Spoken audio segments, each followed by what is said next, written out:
Sem Jure Ahej, magister zdravstvenih in socialnih ved, zaposlen na oddelku za onkologijo. Za ta poklic sem se odločil, ker je najlepši poklic na svetu.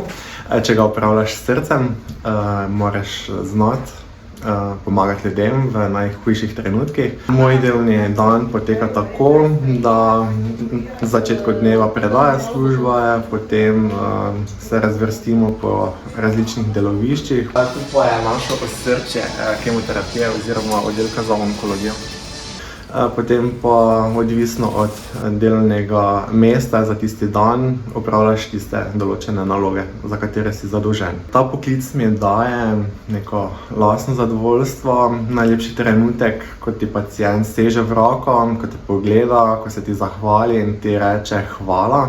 Ta trenutek ti ne polepša dan, ampak se ti vsidra v srce. Če bi še enkrat izbiral, bi se odločil še enkrat za isto poklicno pot. Saj so mi pacienti dali neke vrednote v življenju, ki jih cenim. Torej vrednota, da moraš znati ceniti to življenje, nikoli ne veš, da je tisti zadnji trenutek življenja in pa mogoče v naslednjem trenutku si ti v vlogi pacienta.